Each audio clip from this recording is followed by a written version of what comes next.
بسم اللہ الرحمن الرحیم یا رب لک الحمد کما ینبغی لجلال وجہک ولعظیم سلطانک اللہم صلی وسلم وبارک علی نبینا محمد۔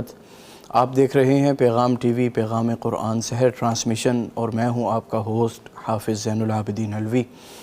ناظرین، انسان کی زندگی میں بہت سے لمحات ایسے آتے ہیں کہ جب انسان کو سارے سہارے کمزور لگنے لگتے ہیں، جب دل بوجھل ہوتا ہے، آنکھیں نم ہوتی ہیں، اس وقت بے اختیار انسان کی زبان پر ایک ہی صدا آتی ہے، اے میرے اللہ۔ یہی وہ لمحہ ہوتا ہے کہ جب بندہ اپنے رب سے لفظوں کی سرگوشیاں کرتا ہے، اپنے رب سے راز و نیاز کرتا ہے، اپنی کمزوریوں کا اعتراف کرتا ہے اور اللہ تعالیٰ کے حضور اپنی جھولی پھیلاتا ہے تو اللہ کیا کرتے ہیں؟ قرآن کہتا ہے وَقَالَ رَبُّكُمُ ادْعُونِي أَسْتَجِبْ لَكُمْ إِنَّ الَّذِينَ يَسْتَكْبِرُونَ عَنْ عِبَادَتِي سَيَدْخُلُونَ جَهَنَّمَ دَاخِرِينَ۔ اور ایک اور مقام پر فرمایا وَإِذَا سَأَلَكَ عِبَادِي عَنِّي فَإِنِّي قَرِيب۔ اسی لیے دعا صرف الفاظ کا مجموعہ نہیں بلکہ دل کا اپنے رب سے مضبوط تعلق کی ایک علامت ہے۔ آج دعا کے حوالے سے، رب کے حضور راز و نیاز کے حوالے سے باتیں ہوں گی۔ اسٹوڈیوز میں ہمارے ساتھ ہمارے بڑے ہی پیارے مستقل مہمان ڈاکٹر محمد حماد لکھوی حفظہ اللہ ہیں، ان کے ساتھ ساتھ جناب ڈاکٹر حافظ میاں عتیق الرحمن اظہری حفظہ اللہ ریسرچ اسکالر ہیں پیغام ٹی وی کے، وہ تشریف فرما ہیں۔ یہ پروگرام سپانسر کیا ہے نسک اپلیکیشن نے، UMT Soofi vanaspati and cooking oil, Naimat vanaspati and cooking oil اور سپر ایشیا نے۔ پیغام کلب کا ممبر بننے کا بھی سنہری موقع آپ کے لیے جاری ہے، اس کو جوائن کیجئے، ویب سائٹ پہ جا کر فارم فل کیجئے اور رجسٹریشن کروائیے۔ ابھی لائیو کالز کرنے کے لیے بھی 04211170000 پر کال کریں اور ڈاکٹر محمد حماد لکھوی حفظہ اللہ سے بات کریں، اپنے مسائل کے حل جانیں۔ اس کے ساتھ ساتھ YouTube پر بھی آپ لائیو کمنٹس کریں، اپنی محبتوں کا اظہار کریں۔ حسب سابق آپ کو مہمانان گرامی سے ملواتے ہیں۔ ڈاکٹر صاحب السلام علیکم۔ جی وعلیکم السلام ورحمۃ اللہ وبرکاتہ۔ کیسے مزاج ہیں؟ ٹھیک؟ الحمدللہ، اللہ کا شکر۔ ڈاکٹر صاحب آپ خیریت سے ہیں؟ ماشاءاللہ جی اہلاً و سہلاً، اللہ آپ کو جزائے خیر دے۔ ڈاکٹر صاحب دعا کے حوالے سے بات کرنا مقصود ہے، دعا کی اصل حقیقت کیا ہے اور عبادات میں اس کا کیا مقام ہے، اس کے حوالے سے بتائیے گا۔ بسم اللہ الرحمن الرحیم۔ دیکھیں نبی پاک صلی اللہ علیہ وسلم نے دعا کے بارے میں فرمایا دعا هو العبادہ، دعا ہی عبادت ہے۔ یعنی عبادت دعا ہے تو اس کا مطلب ہے اللہ کو پکارنا، یہ اللہ کو بڑا پسند ہے اور اللہ نے جس مقصد کے لیے پیدا کیا ہے وہ مقصد ادا ہی اس وقت ہوتا ہے جب انسان اللہ تعالیٰ کو پکار رہا ہوتا۔ اصل میں یہ ہے کہ جیسے اقبال نے کہا کہ انسان جب اللہ کو پکارتا ہے، دعا انسان کے اوپر نفسیاتی طور پر کس طرح اثر انداز ہوتی ہے۔ اقبال کہتے ہیں کہ انسان کی جو بلکہ ضمیر انسانی کی ان پوشیدہ آرزوؤں کی ترجمان ہے دعا، ان ضمیر انسانی کی ان پوشیدہ آرزوؤں کی ترجمان ہے کہ کائنات کے ہولناک سکوت میں انسان اپنی پکار کا جواب سن سکے۔ سبحان اللہ۔ اب یہ بڑی عجیب و غریب کیفیت انہوں نے بیان کیا ہے۔ ایک تو وہ ضمیر انسانی کی حد درجہ پوشیدہ آرزوئیں ہیں جس کو کوئی نہ دیکھتا ہے، نہ سنتا ہے، نہ سمجھتا ہے۔ دنیا میں کوئی وہ پکار سننے والا ہے ہی نہیں، تو ایک ذات ہے جب پوری کائنات یہ یعنی دنیا کے شور کو انہوں نے کائنات کا ہولناک سکوت کہا ہے کہ آپ کی آواز سننے والا کوئی نہیں۔ تو جب انسان اللہ کو پکارتا ہے تو اس میں جو مقاصد حاصل ہوتے ہیں، سب سے پہلے کہ یہ برتر ہستی کا ادراک رکھتا ہے تو اس کو پکارتا ہے۔ سبحان اللہ۔ اس کو معلوم ہوتا ہے کہ میرا ایک اللہ ہے، بے شک میں اس اللہ کو پکار رہا ہوں۔ پھر اس کو یہ بھی احساس ہوتا ہے کہ میرا اللہ میری بات سن رہا ہے، میری بات قبول کر رہا ہے۔ گویا انسان کو اپنے وجود کا احساس بھی ہوتا ہے، تو ساتھ ہی ساتھ جو نفی ذات ہے اس کی تبدیلی ہو جاتی ہے اس بات ذات میں کہ انسان خود ہی اپنی ذات، اپنا مقام بھی سمجھنا شروع ہو جاتا ہے۔ گویا جو اقبال کا تصور خودی ہے اس کے حصول کے لیے بھی دعا بڑی ضروری ہے۔ تو گویا انسان کا جو شخصی مقام ہے جو اللہ تعالیٰ نے اس دنیا میں بنایا ہے وہ مقام حاصل ہی دعا سے ہوتا ہے۔ تو نبی اکرم صلی اللہ علیہ وسلم کا فرمان کہ الدعاء هو العبادہ، دعا ہی عبادت ہے۔ اور پھر آپ نے یہی والی آیت سورہ مومن کی تلاوت فرمائی جو آپ نے انٹرو میں تلاوت فرمائی کہ وقال ربکم ادعونی استجب لکم، کہ تمہارے رب کا فرمان ہے کہ تم مجھے پکارا کرو، مجھ سے دعائیں مانگو، میں تمہاری دعائیں قبول کروں گا. سبحان اللہ. اور ان الذین یستکبرون عن عبادتی، بات دعا کی ہو رہی تھی کہ دعا مانگا کر میں دعائیں قبول کروں گا. ان الذین یستکبرون عبادتی، جو میری عبادت سے تکبر کرتے ہیں. کیا مطلب کہ دعا ہی عبادت ہے. سیدخلون جہنم، داخرین وہ انکریم اوندھے کر کے جہنم میں پھینکے جائیں گے. تو اس کا مطلب یہ ہے کہ اللہ تعالیٰ کی بندگی کا ایک لازمی جز، بلکہ اصل بندگی یہ ہے کہ انسان اللہ تعالیٰ سے مانگتا رہے. اسی لیے دنیا میں آپ کسی سے مانگیں تو لوگ ناراض ہو جاتے ہیں. جی. اللہ سے نہ مانگیں تو اللہ ناراض ہو جاتا ہے. نبی پاک صلی اللہ علیہ وسلم فرمایا کہ من لم یدع اللہ غاضب علیہ، جو اللہ سے مانگتا نہیں ہے، دعا نہیں کرتا، جی، تو اللہ تعالیٰ اس سے ناراض ہو جاتا ہے. اور وہ سورہ فرقان میں اللہ کریم فرمایا کہ اگر تم اللہ سے دعا نہ مانگو تو اللہ تعالیٰ کو تمہاری کوئی پرواہ نہیں ہے. اللہ اکبر، سبحان اللہ. ڈاکٹر صاحب، آج کے دور میں جب لوگ پریشانیوں کا، ذہنی دباؤ کا اور ڈپریشن کا، انگزائٹی کا شکار ہوتے ہیں، تو دعا کیسے ان لوگوں کو سکون دے سکتی ہے، اس کے بارے میں ہمارے ناظرین کو آگاہ فرمائیے گا. الحمدللہ والصلاۃ والسلام علی رسول اللہ. جی زین بھائی، جہاں تک آپ نے یہ بات کی کہ آج کل انسان بہت سارے پریشان ہیں اور انگزائٹی کا شکار ہوتے ہیں، تو ایسے میں دعا سکون کیسے دے سکتی ہے؟ انسان سب سے زیادہ پریشان اس وقت ہوتا ہے جب اس کو یہ احساس ہوتا ہے کہ میری فریاد سننے والا کوئی نہیں ہے، میں اس وقت اکیلا ہوں، تنہا ہوں، جو مصیبت مشکل مجھ پر آن پڑی ہے وہ کوئی حل کرنے والا نہیں ہے.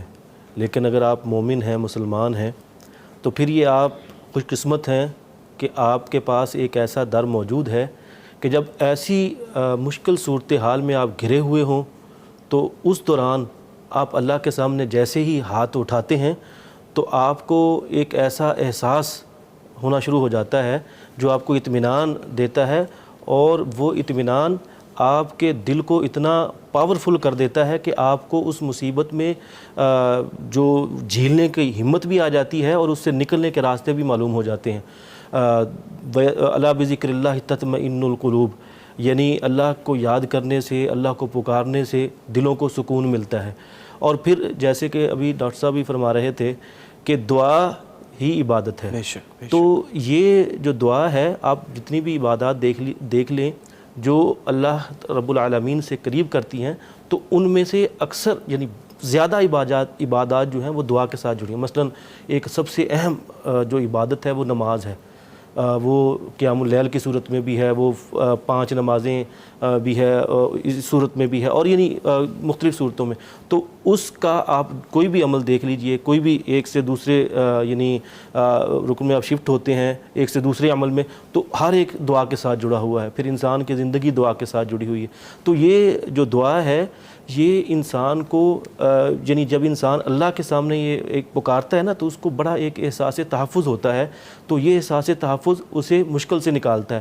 اور رسول کریم صلی اللہ علیہ وسلم کا اسوہ دیکھتے ہیں. آپ دیکھیے طائف کے موقع پر آپ کتنی مشکل میں تھے، آپ پر جسمانی تشدد بھی کیا گیا، بے انتہا کیا گیا، آپ کو لہو لہان کر دیا گیا، پھر نفسیاتی ٹارچر بھی کیا گیا، ٹرولنگ کی گئی، برا بلا کہا گیا، جو کچھ وہ کر سکتے تھے کیا گیا. اب دیکھیے کہ ایسی مشکل صورتحال کے اندر انہوں نے رسول کریم صلی اللہ علیہ وسلم نے یہ اسوہ دیا اور اللہ رب العالمین کو پکارا، اور اللہ رب العالمین کے سامنے یہ رکھا کہ میں اپنی بے بسی اور اپنی بے کسی میں کسی انسان کے سامنے یا کسی اور کے سامنے رکھنے کی بجائے تیرے سامنے رکھتا ہوں. اور پھر دیکھیے کہ اللہ رب العالمین نے اس دعا کا جواب دیا اور فرشتہ بھیجا.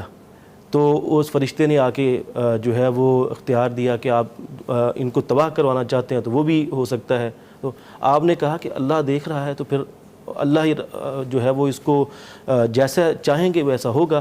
تو پھر وہاں دیکھیے کہ جب اللہ رب العالمین سے تعلق جڑا تو اس کے بعد اتنا تشدد سہنے کے باوجود، اتنا ٹارچر سہنے کے باوجود یہ ہمت پیدا ہو گئی کہ سارا کچھ ہونے کے باوجود یہ دعا کی کہ اللہ ان کو ہدایت دے دے، بالکل میری اس قوم کو ہدایت دے دے. یعنی اب دیکھیے یہ ہمت، یہ حوصلہ، اتنا سارا کچھ برداشت کرنے کے باوجود یہ پیدا ہونا، یہ اللہ رب العالمین کے سامنے ہاتھ اٹھے، دعا کی، تو پھر یہ پاسبل ہوا. اور پھر آپ دیکھیے سیدنا یعقوب علیہ السلام کے حوالے سے بھی، اللہ کے نبی تھے، کتنی جو ہے وہ بیٹے کی جدائی کے غم میں آنکھیں چلی گئیں اور کیا کچھ، اور پھر انہوں نے اللہ رب العالمین کے سامنے ہی اپنی فریاد رکھی، تو پھر ہی ان کو کوئی قرار ملا، کوئی حوصلہ میسر آیا۔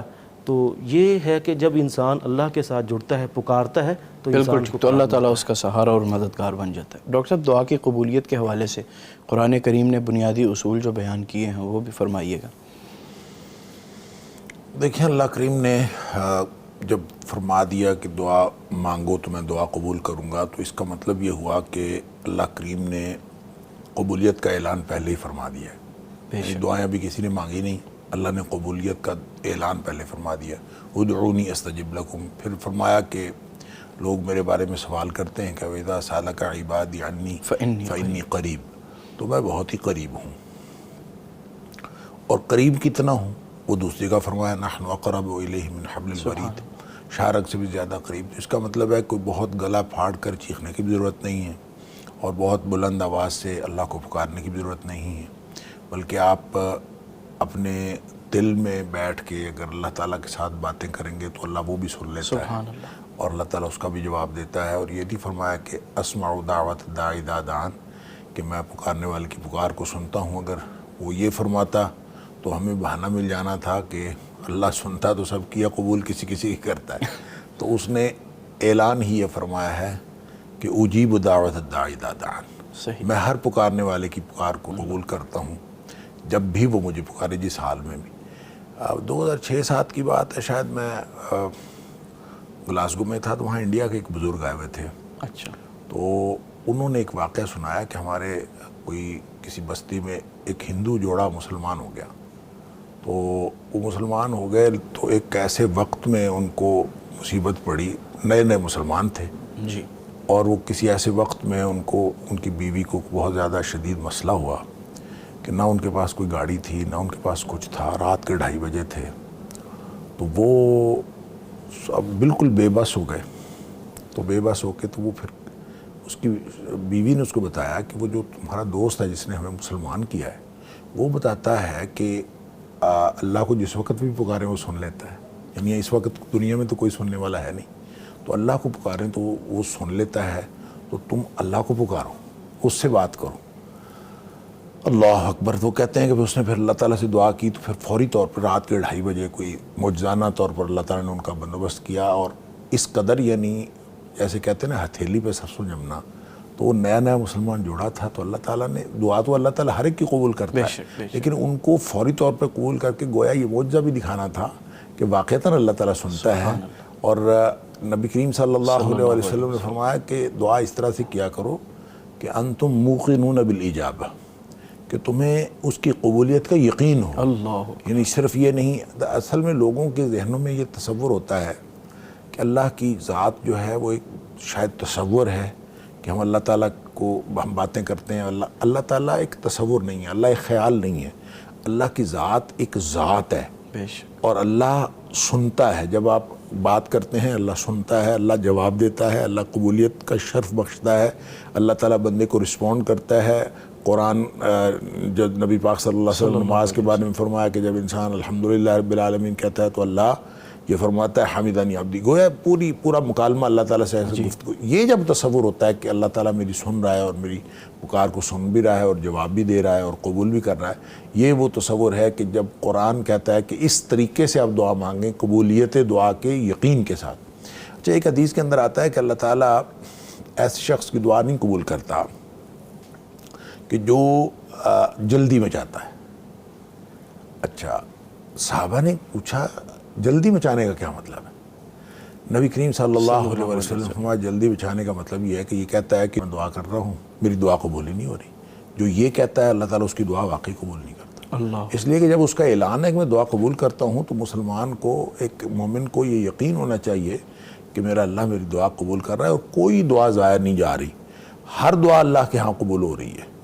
ہاں البتہ کوئی دعا ایسی ہو یا دعا کے آداب میں کوئی فرق ہو، دعا کی شرائط میں کوئی فرق ہو، بیسک جو پری ریکوزٹس ہیں ان کے اندر کوئی فرق ہو، تو پھر اس کی دعا قبول میں مثلاً یہ کہ اس نے حرام کے لیے دعا مانگی ہو، کوئی قطع رحمی کی دعا مانگ رہا ہو۔ حدیث میں آتا ہے کہ اللہ تعالیٰ ہر دعا قبول کرتا ہے، یستجاب ہر دعا قبول ہوتی ہے جب تک یہ ایسی دعا نہ مانگے ما لم یدعو باسم او قطیعۃ رحم، جب تک یہ قطع رحمی کی یا کوئی گناہ کی دعا نہ مانگے ساری دعائیں قبول ہوتی ہیں۔ اللہ یعنی کوئی بری دعا نہ مانگے، کوئی بد دعا نہ کرے کسی کے لیے، تو کوئی دعا مانگے اچھی دعائیں کرے تو وہ ساری دعائیں اللہ کے ہاں قبول ہو رہی ہوتی ہیں۔ بس قبولیت کے بارے میں نبی کریم صلی اللہ علیہ وسلم فرما دیا ہے کہ کوئی ایسی قبولیت کا کوئی یعنی معیار یہ نہیں ہے کہ فوری طور پر جو آپ نے مانگا وہ مل جائے۔ اگر وہ مل جائے تو یہ قبولیت کی فوری صورت ہے۔ دوسری صورت یہ ہے کہ کوئی اس کی مصیبت ٹل جاتی ہے، اس کے بدلے میں مصیبت ٹل جاتی ہے، کوئی آنے والی تھی، یہ بھی دعا کی قبولیت کی صورت ہے۔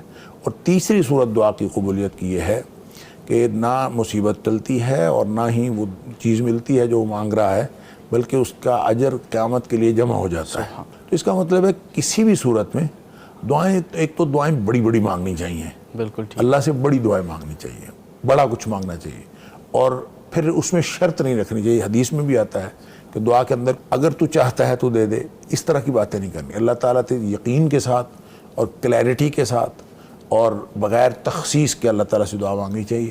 جب اس طرح کی دعا مانگتا ہے تو وہ یقیناً قبول ہوتی ہے۔ بالکل ٹھیک، بالکل ٹھیک۔ محترم ڈاکٹر صاحب، ایک عام مسلمان وہ اپنی روزمرہ کی زندگی میں دعا کو کس طرح اپنا سکتا ہے؟ بعض دفعہ دیکھا جاتا ہے کہ لوگ دعا صرف تب کرتے ہیں جب کسی مشکل میں پھنستے ہیں، روزانہ کی زندگی میں اسے اپنانا چاہیے۔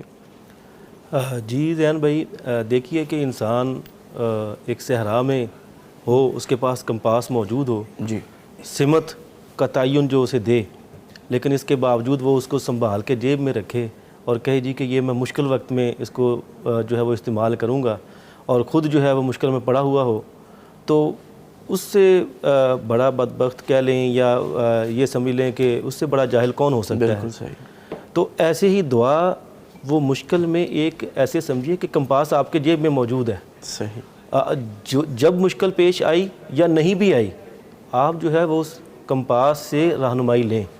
یہ رہنمائی آپ کو مشکلات سے نکلنے کا حل بھی دے گی، اور یہ جو ہے دعا آپ کو یعنی ایک سکون بھی دے گی، اور آپ کو اللہ تعالیٰ کے ساتھ ایک جو بندگی والا تعلق ہے اس کو بھی مضبوط کرے گی۔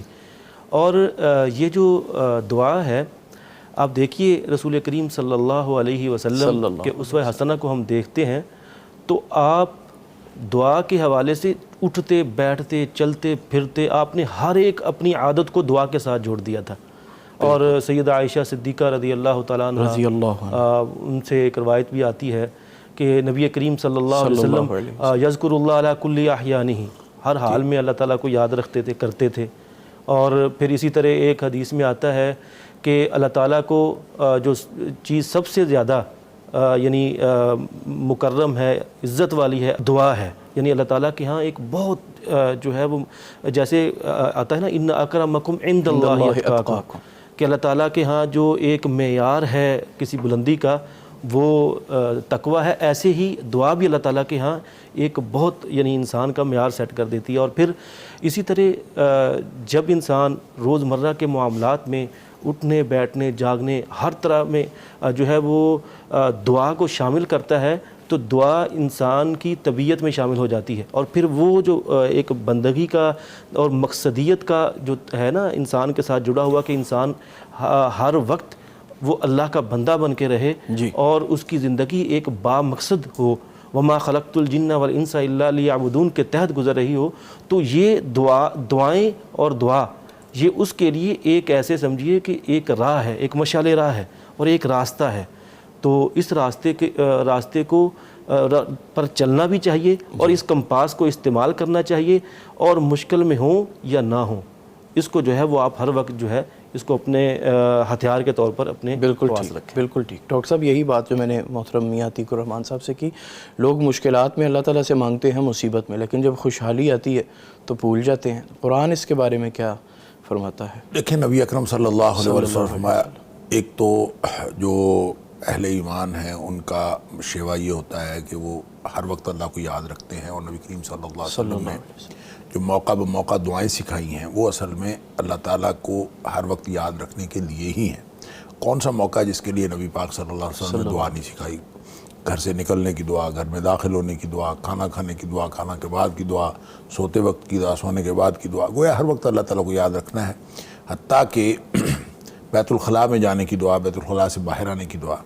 اور میرے والد صاحب رحمۃ اللہ علیہ کہا کرتے تھے کہ یہ جو باہر نکل کے بیت الخلاء سے باہر نکل کے جب غفرانہ کا کہنا ہے تو اس کا مطلب یہ ہے کہ اللہ ہر لمحہ تجھے یاد رکھنا تھا، تو یہ صرف مجبوری کی وجہ سے کچھ لمحے میں تجھے یاد نہیں رکھ سکا، اللہ تو مجھے معاف کر دے۔ سبحان اللہ، کیا خوبصورت تخیل ہے ان کا۔ تو اس طرح کر کے یعنی ہر ایک دعا کا ایک مفہوم ہے، اور اس مفہوم کے ساتھ انسان کی زندگی وابستہ ہے، اور یہ اس طرح سے آپ جتنا آگے سے آگے بڑھتے جائیں، پھر اس کو صرف خوشحالی میں اگر انسان دعائیں کرے اور تنگ دستی میں، یعنی عام طور پہ جو قرآن نے بار بار تذکرہ کیا ہے کہ انسان کی جو فطرت ہے یہ مصیبت میں تو دعائیں کرتا ہے، مصیبت میں جب پھنسا ہوتا ہے یا تنگ دستی میں اس وقت دعائیں کرتا ہے، تو جو ہی یہ خوشحالی میں آتا ہے تو اللہ تعالیٰ کو بھول جاتا ہے۔ اور پھر مشرکین بھی ایسا کرتے تھے کہ جب کبھی پانی وغیرہ میں، دریا میں، سمندر میں کہیں پھنسے ہوتے تھے تو اس وقت اللہ کو یاد کرتے تھے، اور جو ہی باہر آ جاتے تھے پھر وہ شرک کرنا شروع کر دیتے تھے۔ تو اسی طرح انسان کی یہ فطرت کہ یہ تنگ دستی میں اللہ سے دعائیں کرتا ہے، اور جب غالباً سورہ یونس میں بھی اس چیز کا ذکر ہے کہ جب پھنستے ہیں ہاں جی، پھر اللہ اللہ کرنا شروع کر دیتے ہیں، اور پھر جب فراخی میں آ جاتے ہیں، خوشحالی آ جاتی پھر چھوڑ دیتے ہیں۔ اچھا، اللہ کے رسول صلی اللہ علیہ وسلم نے فرمایا کہ جس شخص کو یہ فکر ہو کہ اللہ تعالیٰ میری مدد کرے میری تنگ دستی میں، اس کو یہ چاہیے کہ وہ خوشحالی میں اللہ کو یاد کرے۔ سبحان اللہ، جب وہ خوشحالی میں اللہ کو یاد رکھے گا تو تنگ دستی میں اللہ تعالیٰ اس کو خود یاد رکھے گا۔ بڑا خوبصورت اصول ہے۔ لہٰذا اس کو کبھی بھی کوئی مسئلہ ہو تو ہمیشہ ہر صورت میں درست تو اللہ کو یاد رکھنا ہے۔ یہ ہے نبی پاک صلی اللہ علیہ وسلم کا اسوہ، اور وہ سارا کا سارا دعا کے ساتھ جڑا ہے۔ اصل میں جب ہم کہتے ہیں نا کہ پیدا اللہ تعالیٰ نے، قرآن نے کہا کہ ما خلقت الجن والانس الا لیعبدون، پیدا عبادت کے لیے کیا ہے، اور دعا ہی عبادت ہے۔ تو عبادات میں کچھ عبادات تو وہ ہیں جن کا تعلق مکان یا زمان کے ساتھ ہے۔ ان الصلاۃ کانت علی المؤمنین کتابا موقوتا، خاص اوقات میں نماز فرض کی گئی ہے، خاص اوقات میں روزہ ہے، خاص اوقات میں اور خاص مقامات پر حج ہے، علی حظ القیاس چیزوں کی تخصیص ہے۔ لیکن دعا ایک ایسی چیز ہے جس کا کسی خاص مقام کے ساتھ اور کسی خاص وقت کے ساتھ تعلق ہی کوئی نہیں، یعنی آپ جب مانگیں، جس وقت مانگیں، اور چاہے آپ ایسی حالت میں ہوں کہ آپ نماز نہ پڑھ سکتے ہوں، دعا آپ پھر بھی مانگ سکتے ہیں۔ یعنی کوئی ایسی کیفیت ہے ہی نہیں کہ جب آپ اللہ تعالیٰ کو یاد نہیں کر سکتے۔ جیسے میاں صاحب ابھی حدیث بتا رہے تھے کہ نبی پاک صلی اللہ علیہ وسلم، حضرت عائشہ صدیقہ رضی اللہ تعالیٰ عنہ فرماتی ہیں ہر حال میں اللہ کو یاد کرتے ہیں۔ لہٰذا ہر حال میں یاد کرنے کے لیے ایک دعا، ایک ایسا کنیکشن اللہ تعالیٰ کے ساتھ کہ جب انسان اللہ کو پکارتا رہتا ہے تو دیکھیں اللہ تو ساری کائنات کی طرف متوجہ ہے، اور اللہ کی توجہ ہر چیز پر اور ہر جزئی چیز پر، تاکہ اگر کسی سیاہ رات میں سیاہ پتھر پر سیاہ چیونٹی بھی چل رہی ہے تو اللہ اس کو بھی دیکھ رہا ہے اور اس کے پاؤں کی آہٹ بھی سن رہا ہے۔ لیکن انسان کو اصل میں اللہ کی توجہ چاہیے، اور انسان جب اللہ کی طرف متوجہ ہوتا ہے تو پھر یہ اللہ کی رحمتوں کا مستحق بنتا ہے۔ تو جب یہ اس کے اللہ تعالیٰ کی طرف اللہ کی توجہ کو اپنی طرف مبذول کرانے کے لیے اور اس کا استحقاق حاصل کرنے کے لیے دعا کی بڑی اہمیت ہے۔ دعا جب انسان کرے گا تو پھر ہی اللہ تعالیٰ سے جب یہ مانگتا جائے گا اس وقت تک تب اللہ تعالیٰ جو ہے اس کے اوپر اپنی رحمتیں نازل فرماتا جائے گا۔ سبحان اللہ۔ ڈاکٹر صاحب بات کر رہے ہیں دعا کا، تو انبیاء علیہم الصلاۃ والسلام کی ادعیہ کا، دعاؤں کا قرآن کریم میں بار بار ذکر آیا ہے۔ اچھا، اس کا ذکر آپ فرمائیں اور بتائیں اس میں ہمارے لیے کیا رہنمائی ہے۔ بلا شبہ بڑی جامع دعائیں تھیں۔ جی، اللہ کے جو نبی تھے وہ بھی مشکل جب ان پر آتی تھی وہ اللہ کو پکارتے تھے۔ مثلا سیدنا یونس علیہ السلام دیکھیے کتنی جو ہے وہ مشکل کے اندر تھے، اندھیروں کے اندر تھے، ظلمات، اور وہاں پر انہوں نے اللہ تعالیٰ سے دعا کی اس مشکل میں، لا الہ الا انت سبحانک انی کنت من الظالمین۔ بہت بڑے کلمات۔ ہاں جی، اور اللہ تعالیٰ نے پھر اس مشکل سے ان کو نجات دی۔ اور پھر سیدنا سعد بن ابی وقاص رضی اللہ تعالیٰ عنہ، ان کے حوالے سے آتا ہے کہ وہ بھی یہ دعا کثرت سے پڑھا کرتے تھے، اور وہ مستجاب الدعوات تھے، اور ان کو بھی جب کوئی مشکل پیش آتی تو اس کا کثرت سے ذکر کرتے۔ ایک واقعہ آتا ہے ان کے حوالے سے کہ جب وہ گورنر تھے نا کوفہ کے، اس وقت ایک شخص اس نے الزامات لگا دیے, جھوٹے الزامات لگا دیے سیدنا شکایات بھیجی, ہاں جی امیر المومنین شکایت بھیجی, اور ویسے بھی جیسے پروپیگنڈا ہوتا ہے ایسے غلط باتیں ان کے حوالے سے نہ کرنا شروع کر دیں. اب سیدنا سعد بن ابی وقاص رضی اللہ تعالیٰ عنہ جب انہوں نے یہ باتیں سنی کہ یہ باتیں غلط ہیں, اور وہ جانتا وہ خود بھی تھا کہ جو باتیں میں کر رہا ہوں وہ, تو پھر انہوں نے اس وقت ایک بددعا دی کہ اللہ تعالیٰ اس کو جو ہے وہ لمبی عمر دے اور طویل عمر کے ساتھ اس کو انتہائی غریبی دے اور یہ فتنوں میں مبتلا کر دے. اور پھر لوگوں نے خود دیکھا, اور وہ خود اپنی زبان سے کہا کرتا تھا کہ یہ مجھے ان کی بد دعا لگی ہے. اور پھر اسی طرح آنکھوں کے اوپر آ گئی تھیں, اور کیا کچھ وہ اتنی عمر کے اندر اور اس طرح کی کیفیت کے اندر بھی مانتا تھا, کیا کروں مجھے سعد بن ابی وقاص کی بد دعا, اور وہ حرکتیں بھی اس کی کچھ ایسی تھیں جو بدنامی کا باعث بنتی. اور پھر اسی طرح ہم دیکھتے ہیں کہ رسول کریم صلی اللہ علیہ وسلم کہ انہوں نے اللہم اہدی قومی طائف میں دعا کی تھی جو, اب پھر وہ دعا کیسے جو ہے وہ قبول ہوئی, اور پھر وہی لوگ جو ایک وقت میں آپ کے دشمن تھے ان کی نسلوں میں اور کچھ ان میں سے اللہ تعالیٰ نے وہ جو ہے دعا. ڈاکٹر صاحب کو بھی اسی بات میں شریک کرتے ہیں, انبیاء کی دعا کے حوالے سے ڈاکٹر صاحب کا بھی پوائنٹ آف ویو لیتے ہیں کہ انبیاء نے کی ادعیہ جو قرآن کریم میں اتنی کثرت سے آئی ہیں, کیا انداز تھا ان کے مانگنے کا؟ دیکھیں یہ ساری بات جو میاں صاحب نے فرمائی ہے بہت خوبصورت انداز, اس کے ساتھ تائید کرتے ہوئے دیکھیں گزارش یہ ہے کہ اللہ کریم نے ہر نبی کو عبادت کا بہترین طریقہ سکھایا, اور بہترین طریقہ چونکہ دعا ہے, لہٰذا دعا کے علاوہ اور کوئی طریقہ اللہ تعالیٰ سے مناجات کرنے کا ہے ہی نہیں. حضرت آدم علیہ السلام کو جب مسئلہ بنا اور غلطی ہو گئی تو انہوں نے پھر فوراً اللہ سے دعا ہی کی. اچھا, دعا کے لیے اللہ تعالیٰ نے رحمت کی کہ اللہ تعالیٰ نے ان کو دعا کے کلمات سکھا دیے, اور انہوں نے پھر ان جو اللہ تعالیٰ نے کلمات سکھائے تھے ان کے ذریعے سے دعا کی تو اللہ تعالیٰ نے ان کی دعا قبول فرما لی. گویا معافی مانگی, اللہ سے ہی معافی مانگی. غلطی ہو جائے, بچے جو ہیں نا چھوٹے چھوٹے بچے, ان کو اگر ماں مار بھی دے نا, کو تھپڑ لگا دے, وہ روتے بھی ہیں, روتے ہوئے پھر ماں کے پاس آتے, ماں کی گود نہیں جاتے. لہٰذا اگر کوئی مسئلہ ہو جائے, یونس علیہ السلام کی بات میاں صاحب کر رہے تھے, تو یونس علیہ السلام کے بارے میں قرآن کہتا ہے وَذَنُّونَ إِذْ ذَهَبَ مُغَاضِبًا, کہ وہ مچھلی والا ہے, وہ گیا تو ناراض ہو کے تھا. اچھا, گیا ناراض ہو کے تھا تو پھر کیا ہوا؟ پھر جا کے اللہ تعالیٰ لا الہ الا انت سبحانک انی کنت من الظالمین, اللہ کو ہی پکارا. تو اللہ کریم فرماتے ہیں اگر وہ مجھے نہ پکارتا تو قیامت تک وہ مچھلی کے پیٹ میں رہتا. تو اس کا مطلب یہ ہے کہ جب یہ جو کمی ہے نبیوں کی زندگیاں میں ہمیں یہی بتاتی ہیں.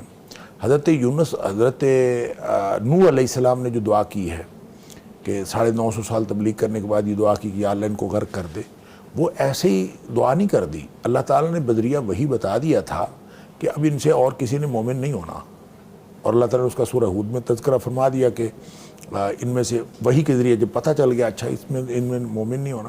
اچھا, وہ کوئی ایک دن نہیں تھا, آپ نے ان کی نسلیں دیکھی تھیں. بعض لوگوں کا خیال یہ ہے کہ یہ شاید اتنی عمریں ہزاروں سال عمریں ہوتی تھیں, عمریں زیادہ تو ہوتی تھیں لیکن وہ ہزاروں سال نہیں تھیں, وہ چند 100 سال ہوتی تھیں. اور حضرت یونس علیہ السلام, حضرت نوح علیہ السلام کی جو عمر تھی یہ معجزانہ طور پر تھی. حضرت یونس علیہ السلام کی تقریباً 150 سال عمر تھی, اور انہوں نے 3 نسلیں ان کی دیکھی تھیں. بالکل صحیح. اچھا, 3 نسلیں دیکھی تھیں, اور انہوں نے سورہ نوح کے اندر فرمایا کہ یہ جب کوئی ان کا نیا بھی پیدا ہوتا ہے لا یلد الا فاجرا کفارا, نسلیں دیکھی جو نیا پیدا ہوتا ہے وہ بھی فاسق و فاجری پیدا ہوتا ہے. یوں جب سارے حالات اور ہر ایک سے ایک کوئی مکمل مایوسی ہوئی تو پھر اللہ تعالیٰ کو پکارا کہ یا اللہ ان کو غرق کر دے, اور پھر وہ غرق ہو گئے. اچھا, گویا جس وقت انسان مایوس ہوتا ہے, نبیوں کی زندگی سے بھی یہی بات جو قرآن کے اندر جہاں جہاں انبیاء کی دعائیں آتی ہیں, جس نے بھی مانگا ہے اللہ سے مانگا ہے. اب آپ ابراہیم علیہ السلام کی بات دیکھ لیجئے کہ ابراہیم علیہ السلام جب چھوٹے سے اسماعیل کو اور ہاجرہ کو چھوڑ کے واپس چلے ہیں تو وہ پیچھے بھاگتی ہوئی آئی ہیں, کہاں چھوڑ کے جا رہے ہو؟ اچھا, چونکہ اللہ کا حکم تھا بے شک تو دل بھرایا ہوگا اپنا بھی, صحیح بات ہے, فطرت ہے انسانی, لیکن جا رہے ہیں, وہ بھاگتی پیچھے آ رہی ہیں. بتاؤ تو صحیح کیوں چھوڑ کے جا رہے ہو, کیا مسئلہ ہے؟ بولتے ہی نہیں. تو خود ہی خیال آیا کہ یہ حضرت حاجرہ کو کہ یہ اللہ کے حکم کے بغیر تو کوئی کام کرتا نہیں. پھر پوچھ لیا اللہ ہمارا کب یاد ہے, ہاں اللہ نے حکم دیا. پھر بولے نعم اللہ نے حکم دیا.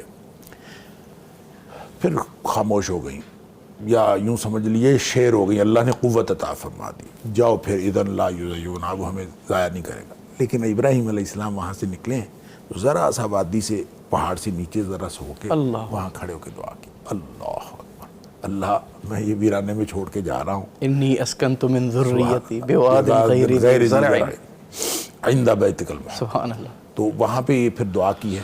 تو دعا کے علاوہ تو مومن کا ہتھیار اور ہے ہی نہیں نا. تو سارے انبیاء چونکہ ایمان کی اعلیٰ ترین سطح پہ تھے, اور لہٰذا وہ ہر وہ موقع جو ہتھیار استعمال کرنے کا موقع ہوتا ہے, ہتھیار جنگ میں استعمال ہوتا ہے, اور یہ دعا والا ہتھیار اس وقت استعمال ہوتا ہے جب آدمی باقی ہر معاملے میں خالی ہاتھ ہو جاتا ہے. تو پہلے بھی ایک دفعہ بات ہوئی تھی, آج پھر میں عرض کر دیتا ہوں کہ انسان اللہ پر کامل توکل کر ہی اس وقت سکتا ہے جب وہ اسباب سے اور دنیا والوں سے کامل مایوس ہو جائے. اللہ اکبر. جب وہ کامل مایوس ہوتا ہے تو پھر کامل توکل ہوتا ہے. جزوی مایوس ہو تو جزوی توکل ہوتا ہے. اس کو ذرا بھی اگر کسی ایک سہارے کا امکان ہو نا, ادھر سے فائدہ ہو جائے گا, کوئی سبب جو ہے یہ ٹھیک کرے گا, کسی سہارے کا ذرا بھی فائدے کی توقع ہو تو اس کا کامل توکل اللہ پر نہیں ہو سکتا. تو جب وہ دنیا والوں سے مکمل مایوس ہوتا ہے پھر وہ اللہ پر کامل توکل کرتا ہے. جب اللہ پر کامل توکل کرتا ہے, اسی کو تو فرمائے گا انتم موقنون بالاجابہ, تمہارے اوپر یقین ہونا چاہیے کہ میں اللہ میری دعا سن رہا ہے, قبول کر رہا ہے, پھر انشاءاللہ اللہ تعالیٰ دعائیں قبول کرتا ہے. اور یہی سارا انبیاء اکرام کا اسوہ تھا. بہت خوبصورت. ناظرین, دعا مومن کا ہتھیار ہے, دعا ہی اصل عبادت ہے, اور بلا شبہ اللہ تعالیٰ سے مانگنا, اس کے آگے ہاتھوں کو اٹھانا انسان کے اندر سے تکبر کا بھی خاتمہ کرتا ہے. اس سلسلے میں گفتگو جاری رہے گی. ہمارے یوٹیوب چینل پر آپ لائیو کمنٹس کریں, ادھر بھی آپ دیکھیں اور اپنے مسائل. Welcome back. پیغام قرآن سے ٹرانسمیشن جاری ہے. محترم میاں صاحب, نبی کریم صلی اللہ علیہ وآلہ وسلم کی جو سکھائی ہوئی دعائیں ہیں, ان کی مسنون دعاؤں کی اہمیت کیا ہے؟ جی زیان بھائی, سب سے پہلے تو آپ یہ سمجھ لیجئے کہ آپ کو کسی بادشاہ سے یا کسی بڑے سے ملنے کا شرف حاصل ہو تو آپ کی کوشش ہوگی, بلکہ ہر ایک کی کوشش ہوتی ہے کہ جو اس کے دربار کے القابات ہیں یا جو اس کا ایک آداب ہے وہ مجھے الفاظ بھی آ جائیں, تاکہ میں وہاں جس کام کے لیے جا رہا ہوں تو میرا وہ کام بھی ہو جائے اور وہ الفاظ اس کو پسند بھی ہوں. پہلے بادشاہ ایسے کرتے تھے, اور اب بھی جو ہے وہ مختلف پروٹوکولز, مختلف آداب اس طرح کے ہوتے ہیں. تو آپ ایسے سمجھیے کہ یہ جو نبی کریم صلی اللہ علیہ وسلم کی مسنون دعائیں ہیں نا, یہ اللہ تعالیٰ کے ساتھ یعنی اس کے حضور پیش ہو کر ایک طرح سے وہ آداب والے الفاظ ہیں, یعنی جو نبی کریم صلی اللہ علیہ وسلم نے سکھائے ہیں. اور پھر دوسرا یہ کہ جو رسول کریم صلی اللہ علیہ وسلم نے الفاظ سکھائے نا, ان کے اندر جامعیت بہت زیادہ ہے. ایک تو اللہ تعالیٰ نے آپ کو خاص طور پر جوامع الکلم یعنی یہ خصوصیت بھی عطا فرمائی تھی. تو ہم جتنی مرضی یعنی دعائیں وہ جو کرتے رہیں, لیکن جو جامعیت آپ دیکھیں گے نا نبی کریم صلی اللہ علیہ وسلم کے الفاظ میں جو ہم تک پہنچے ہیں, ان جیسی جامعیت جو ہے وہ آپ کو کہیں نہیں ملے گی. مثلا آپ دیکھیے سیدہ عائشہ صدیقہ رضی اللہ تعالیٰ عنہ, یعنی ابھی آخری راتیں چل رہی ہیں, آخری عشرہ چل رہا ہے, تو انہوں نے پوچھا جی کہ میں لیلۃ القدر کو پاؤں تو کون سی دعا پڑھوں؟ تو کوئی لمبی چوڑی دعا نہیں بتائی آپ نے, کہ کوئی لسٹ نہیں بتائی کہ یہ مانگنا ہے. یہ چند ایک الفاظ, اللہم انکا عفو تحب العفو فاعف عنی. سبحان اللہ, ماشاء اللہ. اچھا, اب یہ چند ایک الفاظ اتنے جامع ہیں کہ اس کے اندر ہر ایک چیز آ جاتی ہے. اچھا, پھر اسی طرح سیدہ عائشہ صدیقہ رضی اللہ تعالیٰ عنہ کے والد گرامی سیدنا ابوبکر صدیق رضی اللہ تعالیٰ عنہ, اب انہوں نے رسول کریم صلی اللہ علیہ وسلم سے یہ درخواست کیجیے آپ مجھے کوئی ایسی دعا سکھا دیجئے کہ میں وہ نماز میں پڑھا کروں. تو نبی کریم صلی اللہ علیہ وسلم نے دعا سکھا دی, اللہم انی ظلمت نفسی ظلما کثیرا ولا یغفر الذنوب الا انت فاغفر لی مغفرۃ من عندک وارحمنی انک انت الغفور الرحیم. یہ جو التحیات میں آخر میں بھی جا کے ہم دعا پڑھتے ہیں.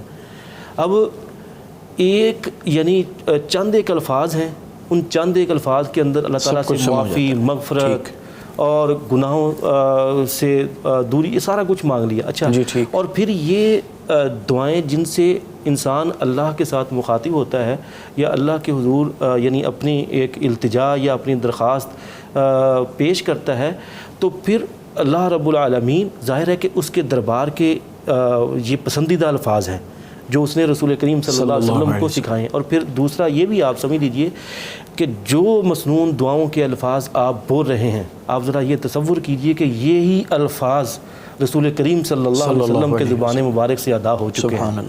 یعنی من و عن وہ الفاظ ادا ہو چکے ہیں اور میری زبان سے وہ الفاظ ادا ہو رہے ہیں، اور رسول کریم صلی اللہ علیہ وسلم کی گئی دعا اس کی قبولیت کے اندر تو شک ہی نہیں ہے. بالکل ٹھیک. تو ان الفاظ کے ساتھ جب ہم دعا کریں گے تو پھر ان کے ساتھ سبحان اللہ سبحان اللہ، یعنی اس بالکل صحیح، قبولیت کا بھی بڑھ جاتا ہے اور اللہ رب العالمین کے ساتھ تعلق بھی. ڈاکٹر صاحب دعا کی عظمت کے حوالے سے، اس کی حقیقت اور اہمیت کے حوالے سے آپ نے بھی گفتگو کی، میاں صاحب نے بھی کی. اتنی اہم چیز ہے، رسول مکرم صلی اللہ علیہ وسلم نے دعا کی قبولیت کے لیے کچھ آداب بتائے ہوں گے، کچھ شرائط بتائی ہوں گی، اس کے حوالے سے ہماری رہنمائی کریں. دعا کی کہ جہاں تک آداب کا تعلق ہے وہ تو بہت سے ہیں، تو ان کو اگر ملحوظ رکھا جائے تو دعا کی قبولیت کا جو گراف ہے وہ بڑھ جاتا ہے. لیکن جو شرائط ہیں وہ چند ایک ہیں اور وہ بہت ضروری ہیں. یعنی ایسی شرائط کہ ان کے بغیر جب وہ نہ ہوں تو دعا قبول نہیں ہوتی. اللہ مثال کے طور پر سب سے پہلی بات تو یہ ہے کہ رزق حرام نہ ہو. اگر کوئی شخص حرام رزق کھاتا ہے تو اس کی دعا قبول نہیں ہوتی. تو پھر نبی پاک صلی اللہ علیہ وسلم نے فرمایا کہ ان اللہ طیب لا یقبل الا طیبا، اللہ پاک ہے، پاک ہی جو ہے وہ قبول کرتا ہے، ناپاک چیز قبول نہیں کرتا. بے شک. پھر نبی پاک صلی اللہ علیہ وسلم نے قرآن کی کچھ آیات بھی پڑھیں، خاص طور پہ جو نبیوں کو اللہ تعالیٰ کا حکم ہوا کہ آپ پاکیزہ رزق کھاؤ وعملوا صالحا، اور نیک عمل کرو. تو اس کا مطلب یہ ہے کہ جو پاکیزہ رزق ہے وہی نیک عمل کی توفیق بنتا ہے، اور پاکیزہ رزق شرط ہے نیک عمل کرنے کے لیے. سبحان اللہ. اور اگر کوئی شخص پاکیزہ رزق کے بغیر نیک عمل کرتا ہے اس کا نیک عمل قبول نہیں ہوتا اور دعا بھی قبول نہیں ہوتی. پھر نبی پاک صلی اللہ علیہ وسلم نے کسی شخص کا تذکرہ فرمایا کہ جیسے ایک شخص لمبا سفر کرتا ہے اور سفر کر کے وہ حرم میں پہنچتا ہے اور اس کے یعنی غبار سے اپنا کپڑے اور جسم اور بال ہٹے ہوئے ہیں، لیکن وہاں وہ اللہ تعالیٰ کی طرف، آسمان کی طرف ہاتھ لمبے لمبے کر کے اللہ کو پکارتا ہے، یا رب کہہ رہا ہے. حالانکہ اس کی صورتحال یہ ہے کہ اس کا کھانا حرام کا، اس کا پینا حرام کا، اس کا لباس حرام کا، اور اس کی حرام میں پرورش ہوئی ہے، اور وہ وہاں اللہ کو پکار رہا ہے. تو فَأَنَّىٰ يُسْتَجَابُ لِذَٰلِكَ، اس کی دعاؤں کا جواب کہاں سے آئے گا؟ گویا اس کی دعا قبول نہیں ہوتی. تو اسی طرح یہ گویا رزق کے حلال ہونا یہ شرط ہے دعا کی قبولیت کے لیے. دوسری شرط ایک یہ بھی ہے، اور وہ بھی بڑی بنیادی شرط ہے، کہ انسان فرائض پورے کرتا ہو. اگر کوئی شخص فرائض میں کوتاہی کرتا ہے اس کی دعا قبول نہیں ہوتی. اچھا فرائض میں ایک تو یہ 5 وقت کی نماز فرض ہے، روزے فرض ہیں، یہ جو عبادات ہیں یہ فرض ہیں، اور کوئی شخص اگر فرض کو ترک کرتا ہے تو اس کی دعا قبول نہیں ہوتی. اس کے بعض معاملات ایسے ہوتے ہیں کہ وہ فوری طور پر حل ہو جاتے ہیں. مثلا ایک آدمی جو ہے مجھے بولا، کہتا میں تو کبھی نماز نہیں پڑھتا، جب کبھی ضرورت ہوتی ہے تو ایک آدھ پڑھ لیتا ہوں، اللہ سے دعا کر لیتا، میرا کام ہو جاتا ہے، پھر میں کوئی نہیں پڑھتا.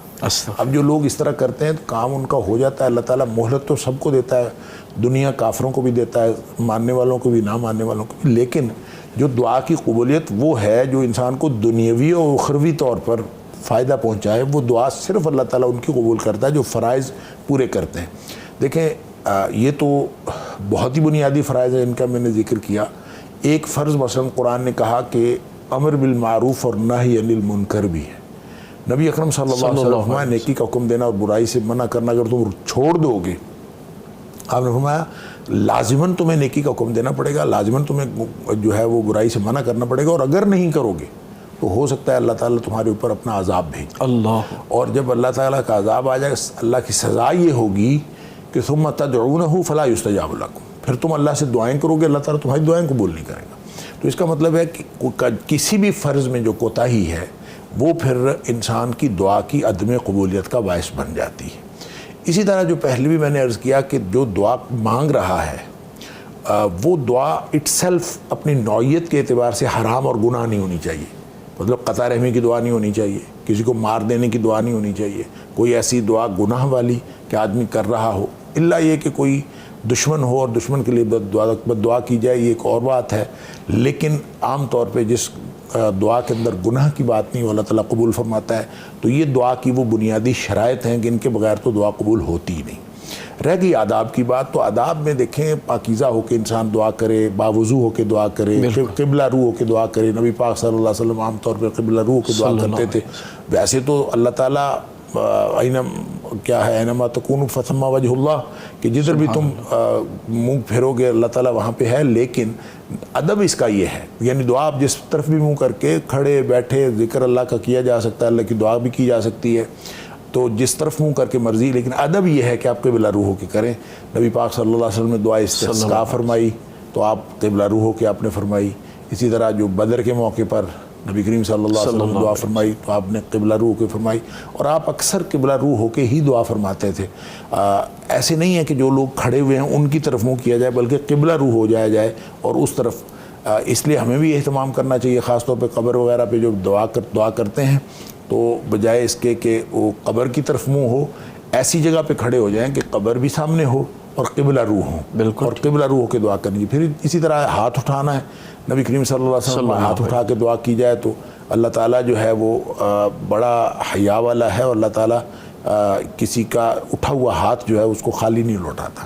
تو اس لیے جو ہے ہاتھ اٹھا کے دعا کریں. اچھا، اسی طرح نبی کریم صلی اللہ علیہ وسلم فرمایا کہ دعا مانگتے ہوئے جلدی نہیں مچانی چاہیے. اگر کوئی جلدی مچاتا ہے، اور جلدی والی بات میں پہلے بالکل آپ نے فرمایا. اچھا، اس طرح کے آداب. پھر نبی کریم صلی اللہ علیہ وسلم فرمایا کہ جامع دعا، خاص طور پہ جب اکٹھے دعا مانگیں تو جامع دعائیں زیادہ مانگیں.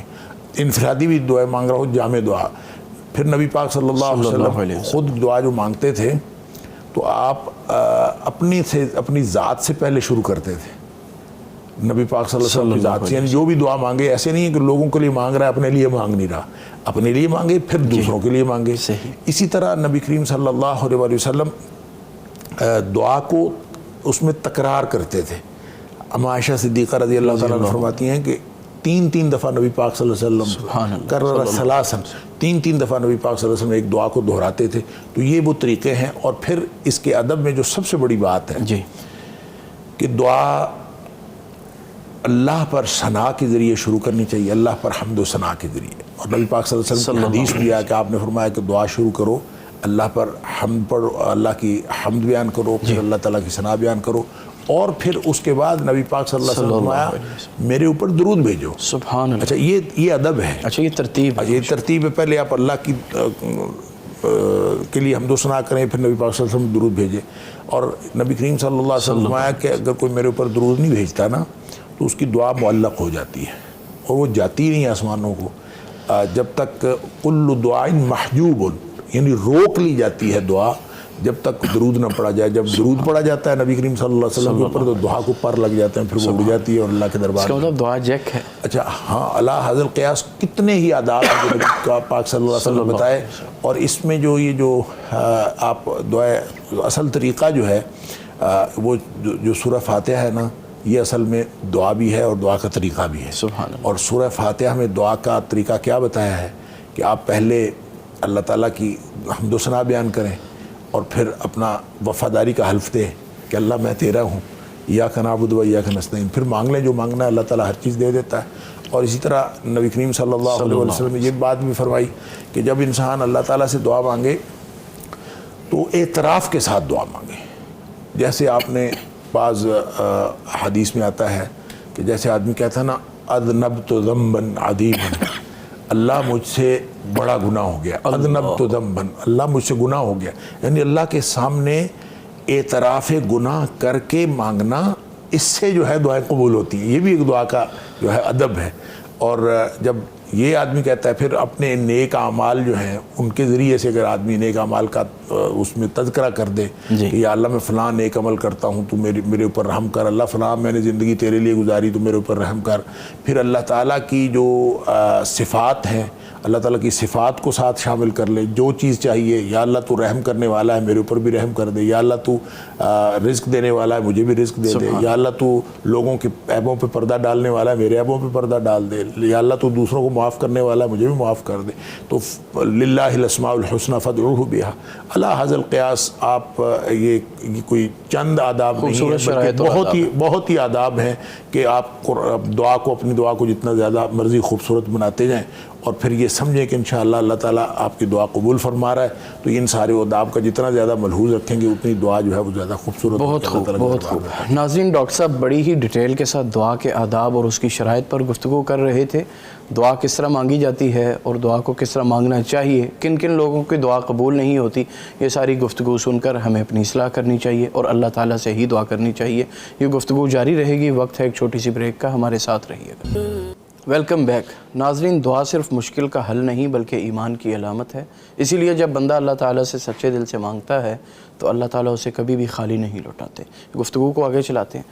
ڈاکٹر صاحب، اکثر یہ سوال کیا جاتا ہے کہ تقدیر تو پہلے لکھ دی گئی، تو اس میں دعا کیا رول پلے کرتی ہے؟ ایک کالر لے لیں پھر تفصیل سے جواب لے لیں گے۔ السلام علیکم ورحمۃ اللہ۔ سائرہ صاحبہ نے جوائن کیا ہے۔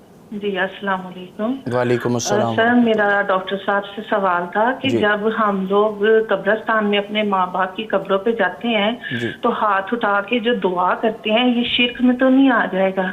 اور کون سی ہم مسنون دعائیں ان کے لیے کر سکتے ہیں؟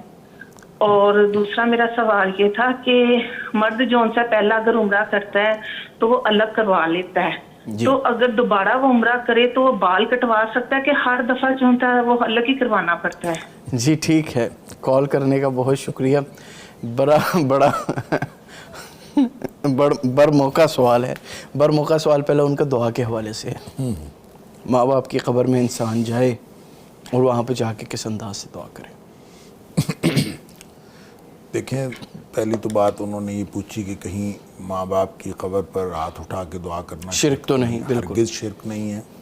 اس کی دو وجوہات ہیں۔ ایک تو یہ کہ آپ اللہ سے دعا کر رہے ہیں، بالکل، آپ کسی اور سے نہیں مانگ رہے، آپ اللہ سے مانگ رہے ہیں۔ صحیح بات۔ اور مانگ کیا رہے ہیں؟ مغفرت اس کے لیے جس کی قبر پر گئے ہیں۔ صحیح بات۔ دوسری بات یہ ہے کہ یہ طریقہ نبی پاک صلی اللہ علیہ وسلم نے سکھا دیا کہ آپ قبر پہ جا کے ان کے لیے دعائیں کر سکتے ہیں۔ مانگنا کیا ہے؟ ان کے لیے مغفرت مانگنی ہے۔ لہٰذا جتنی مغفرت کی دعائیں ہو سکتی ہیں جو نبی پاک صلی اللہ علیہ وسلم نے مسنون دعائیں مغفرت کی، اگر وہ یاد ہوں تو وہ پڑھنی چاہیے۔ بالکل ٹھیک۔ اور اگر وہ نہ بھی یاد ہوں تو آپ ویسے الحمد شریف اور درود شریف پڑھنے کے بعد آپ جتنی مرضی دعائیں کر سکتے ہیں۔ آپ پنجابی اردو میں ان کے لیے مغفرت کی دعائیں کریں، ان کے لیے درجات کی بلندی کی دعائیں کریں، اور اگر والدین ہیں تو رب ارحمہما کما ربیانی صغیرہ، جتنی بھی دعائیں کر سکیں، لیکن بنیادی طور پر آپ نے دعائیں مغفرت مانگنی ہوتی ہے۔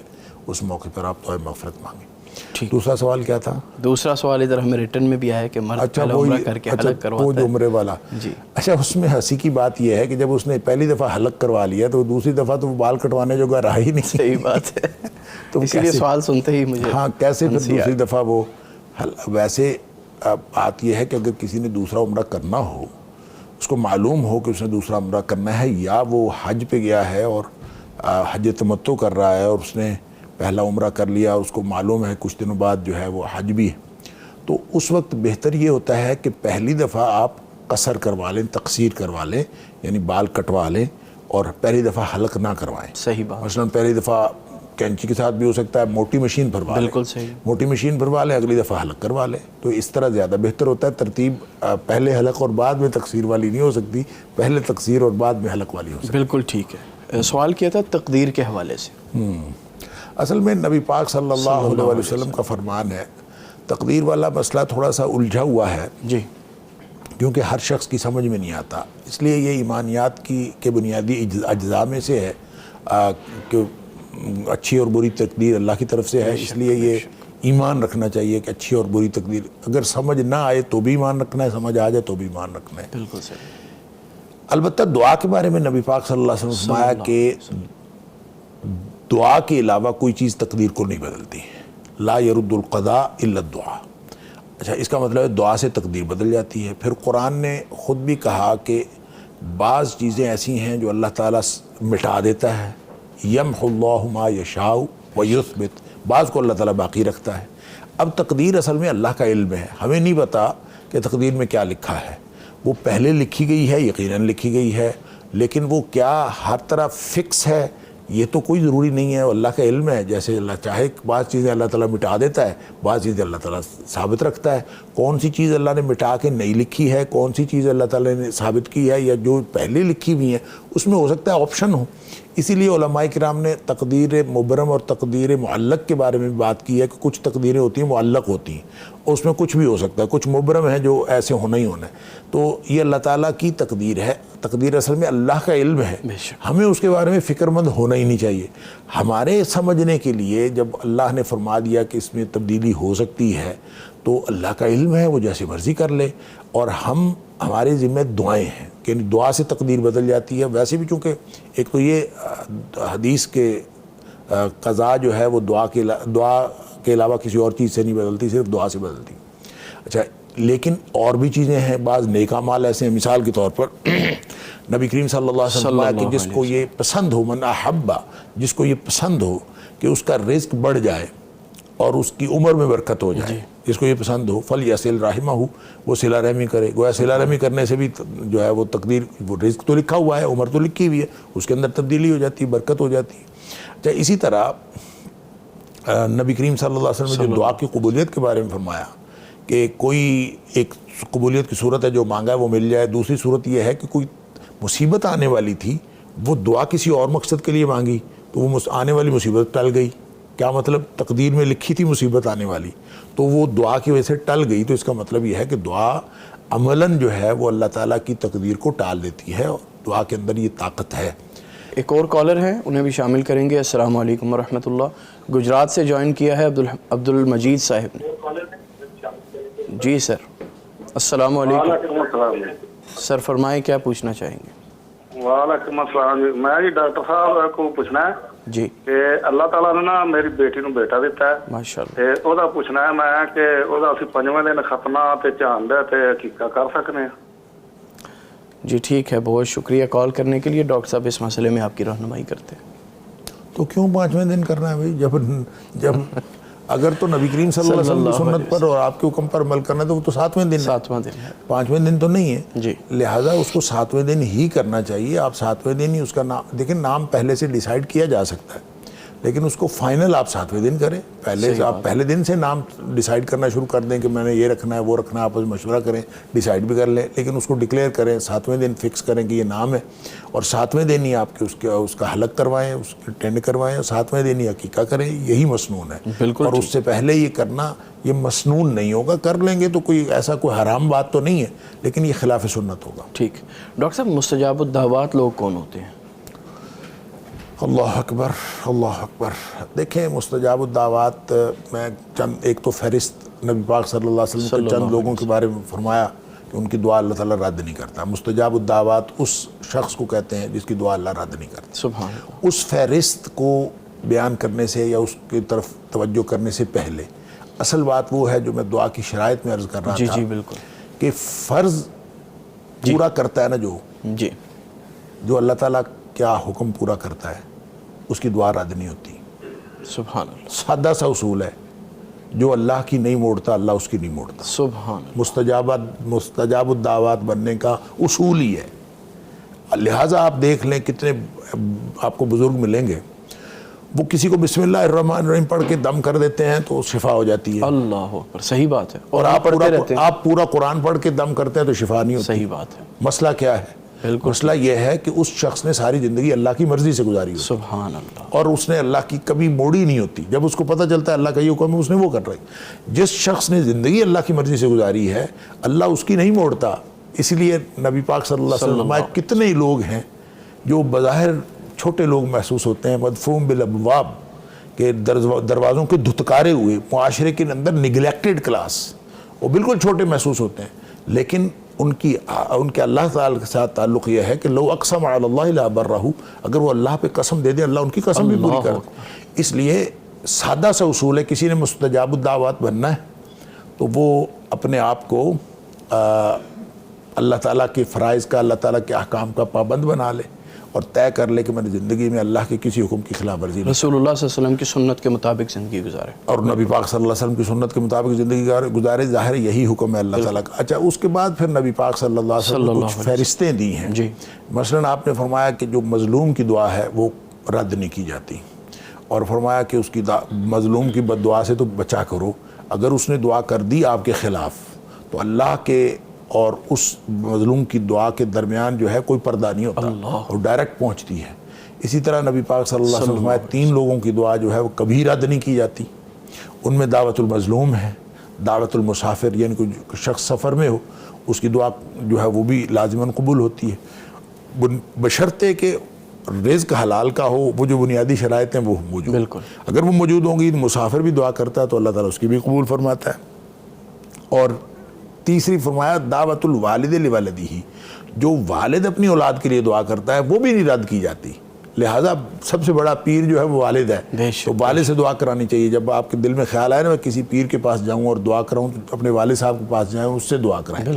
اور سب سے بڑی دعا ان کی دعا رد نہیں کی جاتی. اسی طرح نبی پاک صلی اللہ علیہ وسلم فرمایا کہ جو امام العادل ہے, جو لوگوں کے اوپر عدل کرتا ہے, اس کی دعا بھی نہیں رد کی جاتی. اچھا, یہاں بھی وہی فلسفہ وہی ہے کہ امام العادل اگر اپنے فرائض سے کوتاہی نہیں کرتا تو اللہ تعالیٰ اس کی بھی دعا قبول فرماتا ہے. سبحان اللہ. اور اسی طرح روزے دار جو ہے اس کی بھی دعا قبول ہوتی ہے اور رد نہیں کی جاتی. نبی پاک صلی اللہ علیہ وسلم کہ دعوت الصائم جو ہے یہ بھی ان میں سے ہے جو رد نہیں کی جاتی. بعض اسلاف سے یہ تک مروی ہے کہ وہ جب انہوں نے دعا کرنی ہوتی تھی تو روزہ رکھ لیتے تھے کہ تاکہ روزہ رکھ کے ہم دعا کریں گے تو اللہ تعالیٰ کے ہماری دعا جو ہے لازماً قبول ہوگی. تو لہٰذا جس کسی نے مستجاب الدعوات بننا ہے وہ اپنے, ہم دیکھتے ہیں لوگوں نے اپنے اپنے طریقے دعاؤں کے بنائے ہوتے ہیں.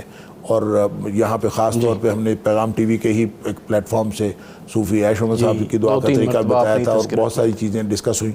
تو لوگ مستجاب الدعوات ہوتے ہیں. بنیادی فلسفہ یہی ہے کہ جو اللہ کی نہیں موڑتا اللہ اس کی نہیں موڑتا. سبحان اللہ. ایک کالر شامل کریں گے. السلام علیکم ورحمۃ اللہ وبرکاتہ. کراچی سے ہمیں جوائن کیا ہے. جی فرمائیے. السلام. جی میرا سوال سمپل ہے کہ بیوی, لونڈی, کنیز اور غلام میں کیا فرق ہے؟ قرآن مجید میں کہیں کہیں بہت جگہوں پہ ذکر آیا ہے, سورہ نور میں بھی آیا ہے. اس کا تھوڑا مطلب سمجھائیے کہ آخرکار ان میں کیا فرق ہے. جی ٹھیک ہے, کال کرنے کا شکریہ. ڈاکٹر صاحب پہلا سوال ہے ان کا کہ بیوی, لونڈی اور غلام میں کیا فرق ہے اس بارے میں؟ دیکھیں, جب بیوی تو بیوی ہوتی ہے, ساری دنیا کو پتہ ہے, جس کے ساتھ نکاح ہوتا ہے وہ آپ کی بیوی ہوتی ہے. لونڈی اور غلام, جب غلامانہ طرز زندگی دنیا میں غلامی رائج تھی اور تو اس وقت جن مردوں عورتوں کو خریدا جاتا تھا, خرید کے بطور نوکر یا ملازم رکھا جاتا تھا, ان کو غلام یا لونڈی کہا جاتا تھا. یا پھر وہ جنگ کے ذریعے سے جو لوگ ہوتے تھے, قید ہو کے آتے تھے, ان کو رکھا جاتا تھا. اب دیکھیں یہ جو اصل سوال جو پیدا ہوتا ہے وہ یہ ہے کہ یہ ایک تو لوگوں کو اعتراض یہ ہے کہ اللہ تعالیٰ نے غلامی کو اور غلام اور لونڈی بنانے کو اس کو مطلقاً حرام کیوں نہیں قرار دیا. اچھا, یہ مطلقاً حرام ہے, کوئی شخص کسی کو خرید نہیں سکتا, کوئی شخص کسی کو بیچ نہیں سکتا. انسانوں کی خرید و فروخت حرام ہے, اس میں کوئی دوسری بات نہیں. البتہ غلام اور لونڈی کے احکام کیوں باقی ہیں؟ وہ اس لیے باقی ہیں کہ جنگوں کے اندر, جنگوں کی صورتحال باقی ہے, قیامت تک جنگیں ہو سکتی ہیں. جنگیں ہو کے اگر آپ کا دشمنوں کے ساتھ مقابلہ ہوا اور جنگی قیدی آ گئے, پھر آپ نے جنگی قیدیوں کا تبادلہ کر لیا, تو ایک ڈسپوزل یہ ہے کہ جنگی قیدی واپس چلے گئے. دوسرا یہ ہے کہ وہ فدیہ لے کے آپ کو وہ فدیہ دے دیں تو آپ ان کو واپس کر دیتے ہیں. ایک صورت یہ ہو سکتی ہے کہ فدیہ بھی وہ نہ دیں, آپ کو جنگی قیدیوں کا تبادلہ بھی نہ کریں, اور آپ کے پاس قیدی آ جائیں تو پھر آپ نے ان کو کیا کرنا ہے؟ صحیح بات. وہ جو قیدی آ جائیں گے آپ کے پاس, وہ ان کو آپ پھر بطور غلام اور لونڈی کے اسائن کر دیں گے. جس طرح مال غنیمت تقسیم ہوتا ہے, اس طرح جو ریاست کا خلیفہ ہوگا وہ خود اسائن کر دے گا کہ یہ لونڈی یا فلاں کی, یہ غلام فلاں کا, اور جس کو وہ لونڈی اسائن کرے گا یہ اسائن کرنا بمنزلہ نکاح کے ہوگا, اور اس کو پھر اس سے حقوق زوجیت ادا کرنے کا حق حاصل ہو جاتا ہے. اگر ایسی صورت ہو تو چونکہ زمانہ نبوی میں ایسی چیزیں تھیں, ایسی صورت تھی اور آئندہ بھی کبھی بن سکتی ہے, اس لیے یہ موجود ہے. اگر کبھی ایسی ہو تو خود کوئی شخص جنگ میں بھی کسی کو پکڑ کے لونڈی نہیں بنا سکتا. وہ بھی اگر ریاست اس کو اسائن کرے گی اور اس کو باقاعدہ یعنی اس کو الاٹ ہوگی تو پھر وہ ہو سکتا ہے, اس کے بغیر نہیں ہو سکتا. ریاست دیتی ہے تو وہ لونڈی بنتی ہے, جو غلام بنتا ہے اس کے بغیر نہیں. بالکل ٹھیک. ڈاکٹر صاحب آپ کا بے حد شکریہ پیغام ٹی وی ٹائم دینے کا. ناظرین, دعا کے حوالے سے بات چل رہی ہے. محترم ڈاکٹر حافظ میاں عتیق الرحمن اظہری صاحب دعا کے حوالے سے مزید آپ کی رہنمائی کریں گے. نوجوانوں کو, یوتھ کو دعا کی طرف کس طرح راغب کیا جاتا ہے, اجتماعی انفرادی دعا میں کیا فرق ہے, ساری باتیں کریں گے. اس کے بعد اختتامی دعا ہوگی اور اس کے ساتھ اس ٹرانسمیشن کا اختتام ہو جائے گا. جی محترم ڈاکٹر صاحب. جی زین بھائی، جہاں تک کہ دعا کا تعلق ہے تو دعا انسان اللہ رب العالمین کے ساتھ ایک راز و نیاز کی کیفیت میں ہوتا ہے، اور آپ ایسے سمجھیے کہ دعا اگر آدمی اللہ رب العالمین سے مخاطب ہو رہا ہے تو اس میں اس کی مکمل توجہ اور فوکس اسی جانب ہونا چاہیے۔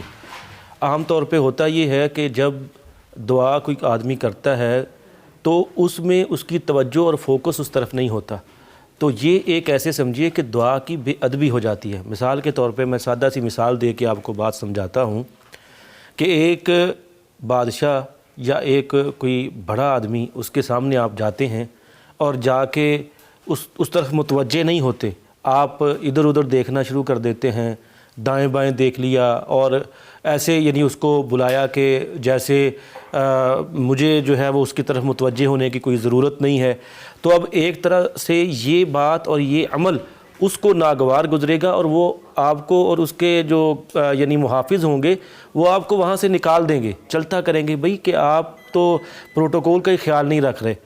تو اسی طرح جب انسان اللہ کے حضور پیش ہوتا ہے تو اس کو توجہ اور فوکس اسی طرف ہونا چاہیے۔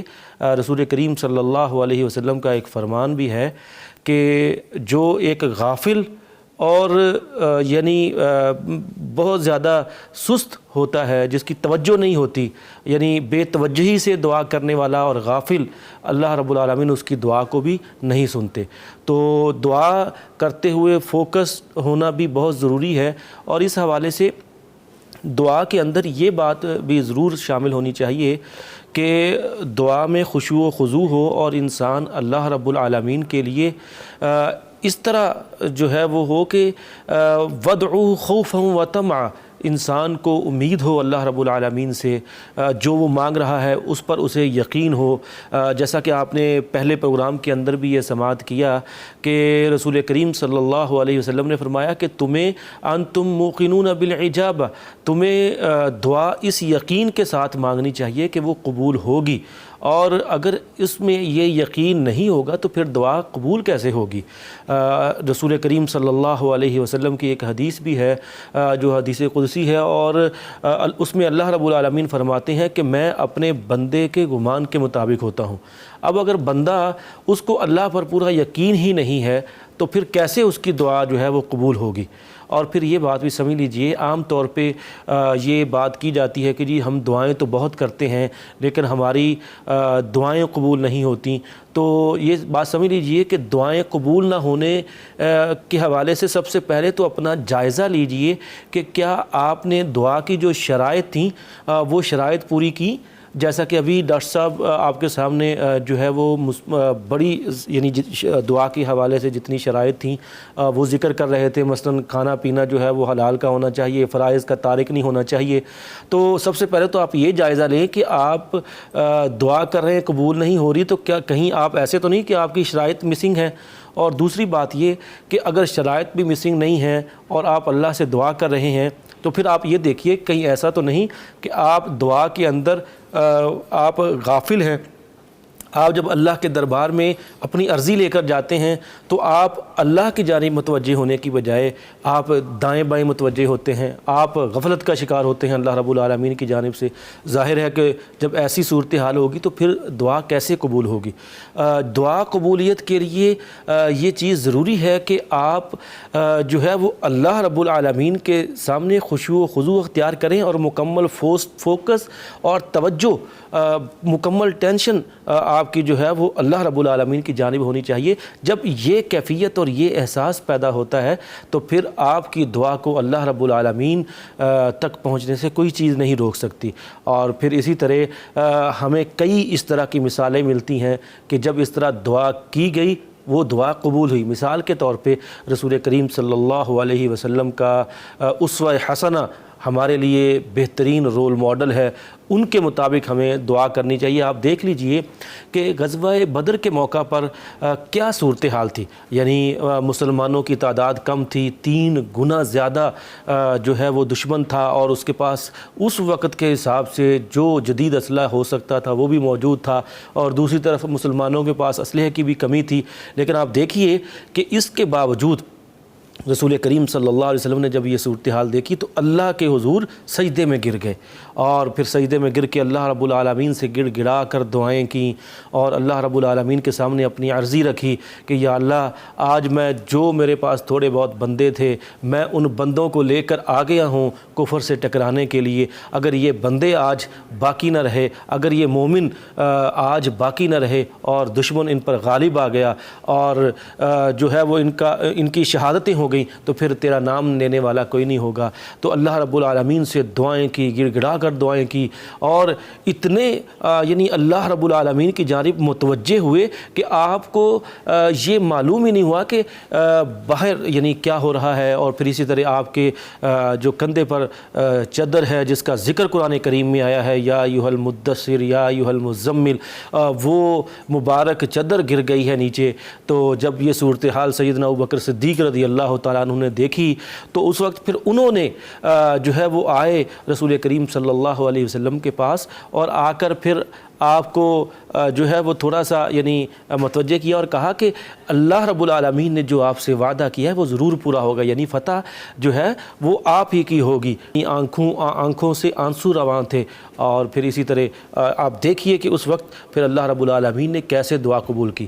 یعنی یہ ایک انداز اور کیفیت ہے جو رسول کریم صلی اللہ علیہ وسلم کی اسوہ حسنہ سے ہمیں ملتی ہے کہ جب آپ اللہ رب العالمین سے مانگیں تو آپ کو پورا یقین ہونا چاہیے کہ میری یہ دعا قبول ہوگی، اور پھر ساتھ آپ خشوع و خضوع کے ساتھ مانگیں اور اللہ رب العالمین سے گڑ گڑا کر مانگیں کہ اے میرے مالک اگر تو نے ہم پر کرم اور فضل نہ کیا تو پھر کون ہے کہ جو کرم اور فضل فرمائے گا۔ جب انسان اللہ رب العالمین سے اس طرح جڑتا ہے، اس طرح جو ہے وہ متوجہ ہوتا ہے، تو پھر انسان اللہ رب العالمین سے دعا کرتا ہے، اس کی دعا قبول ہوتی ہے۔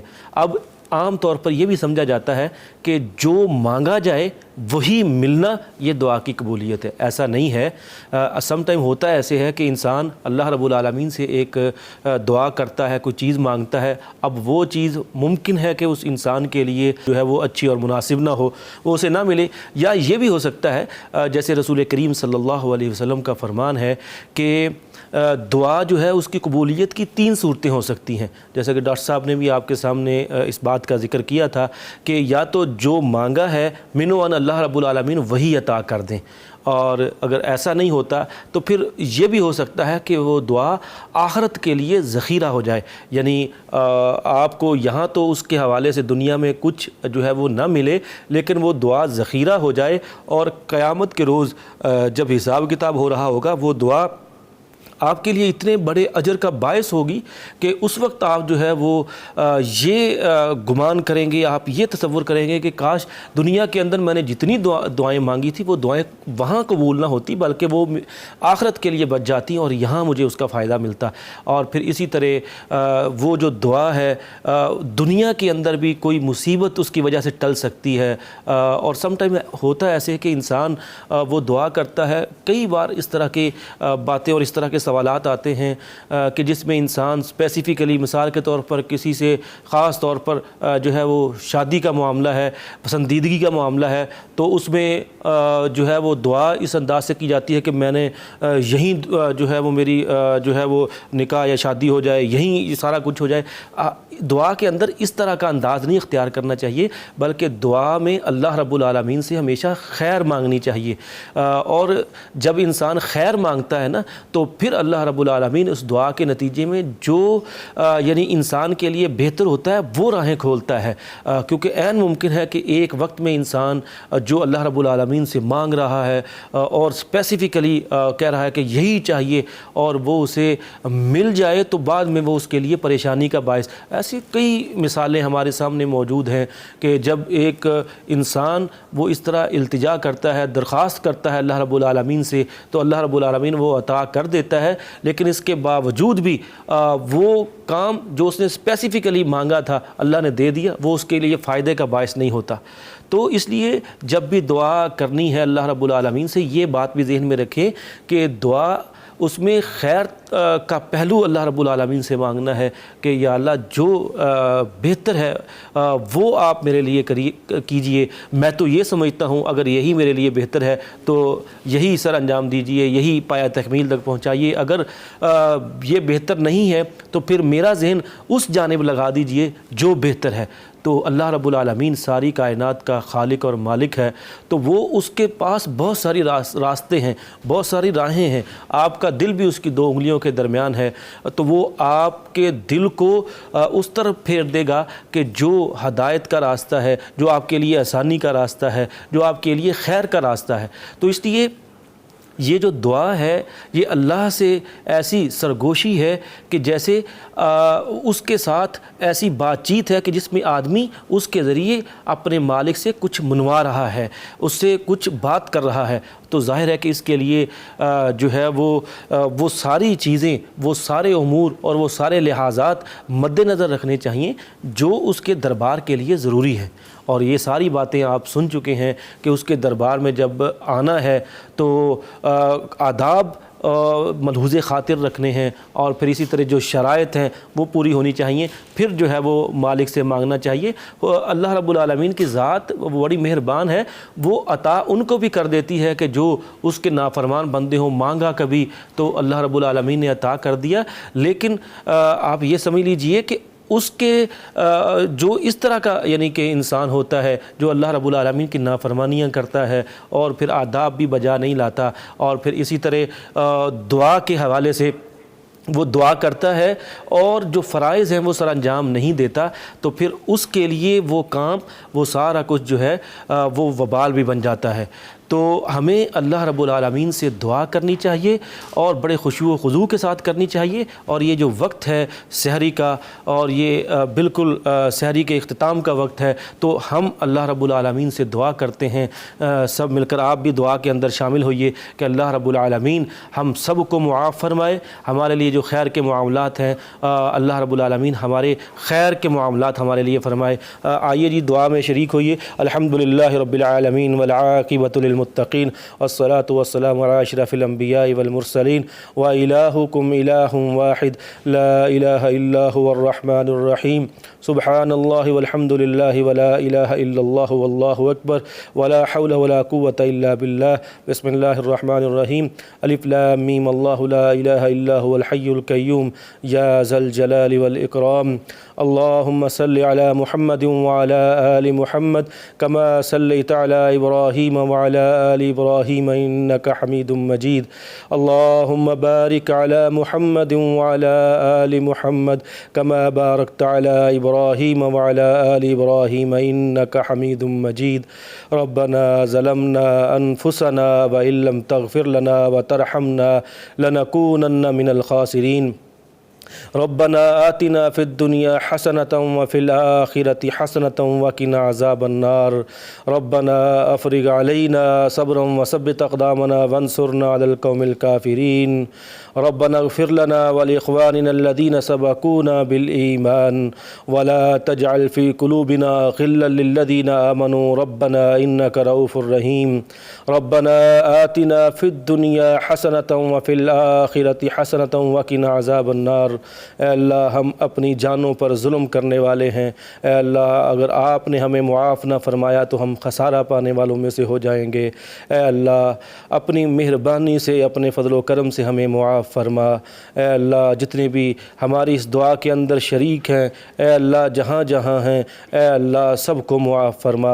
اے اللہ یہ بڑا ہی بابرکت وقت ہے اور تیری جانب سے یہ اعلان ہے کہ کوئی ہے دعا کرنے والا، کوئی ہے مغفرت طلب کرنے والا۔ اے اللہ ہم تیری دربار میں، اے اللہ تیرے حضور ہم استغفار کر رہے ہیں، اپنے گناہوں کی معافی طلب کر رہے ہیں۔ اے اللہ تو ہمارے گناہوں سے صرف نظر فرما، اے اللہ تو ہمیں بخش دے۔ اللہم انک عفو تحب العفو فاعف عنا۔ اے اللہ تو معاف کرنے والا ہے، اے اللہ تو درگزر فرمانے والا ہے، اے اللہ تو درگزر کرنے کو پسند کرتا ہے، اے اللہ تو ہم سے درگزر فرما، ہماری کوتاہیوں سے درگزر فرما، ہماری خطاؤں سے درگزر فرما۔ اے اللہ ہم انسان ہیں، ہم جتنی بھی غلطیاں کر لیں، گناہ کر لیں، یا اللہ ہم انسان ہیں، ہم محدود ہیں، اے اللہ لیکن تیری رحمت وہ لامحدود ہے۔ اے اللہ ہم تو گناہ کر رہے ہیں لیکن تو اپنی شان کے مطابق، جتنی تیری شان ہے جو کہ لامحدود ہے، اس کے مطابق ہمیں اپنے فضل و کرم سے نواز دے، ہمیں بخشش سے نواز دے، ہمیں مغفرت سے نواز دے۔ اے اللہ ہم تجھ سے اپنے گناہوں کی معافی چاہتے ہیں اے اللہ، اور اسی طرح جتنے بیمار ہیں ہمارے بھائی اے اللہ ان سب کو صحت کاملہ عاجلہ نصیب فرما۔ اللہم اشف مرضانا ومرضى المسلمین، اذهب البأس رب الناس واشفی انت الشافی لا شفاء الا شفاؤک شفاء لا یغادر سقما۔ اے اللہ جتنے بھی ہمارے ساتھ اس دعا میں شریک ہیں اے اللہ جو خود بیمار ہیں اے اللہ انہیں صحت کاملہ عاجلہ نصیب فرما، اور اسی طرح ان کے اعزاء و اقربا بیمار ہیں اے اللہ تو انہیں صحت کاملہ عاجلہ نصیب فرما۔ اے اللہ جو میڈیسن اور دوائیاں لے رہے ہیں اے اللہ تو ان کی میڈیسن اور دوائیوں سے جان چھڑا کر دعاؤں سے اے اللہ انہیں صحت یاب فرما، اور اللہ سے دعا کرتے ہیں اللہم احسن عاقبتنا فی الامور کلها واجرنا من خزی الدنیا وعذاب الاخرہ، ربنا ولا تحمل علینا اسرا کما حملته علی الذین من قبلنا، ربنا ولا تحملنا ما لا طاقة لنا به واعف عنا واغفر لنا وارحمنا انت مولانا فانصرنا على القوم الكافرین، سبحان ربک رب العزة عما یصفون وسلام علی المرسلین والحمد للہ رب العالمین۔ مغفرت کا ہو گیا سامان پھر، رب کا آیا خاص ایک مہمان پھر، مغفرت کا ہو گیا سامان پھر، رب کا آیا خاص ایک مہمان پھر، مغفرت کا ہو گیا سامان پھر، مغفرت کا ہو گیا سامان پھر۔